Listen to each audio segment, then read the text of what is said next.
Naam, karibu katika segment yetu hapa hivi.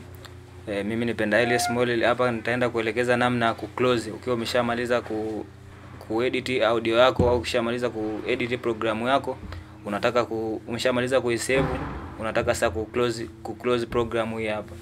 Hapa hatua ya kwanza utaingia kwenye kipengele hapa juu file, unaingia hapa hivi. Ukishamaliza kuna kipengele huko mwisho kabisa hapa imeandikwa exist. Hapo unaingia hapa kwenye exist.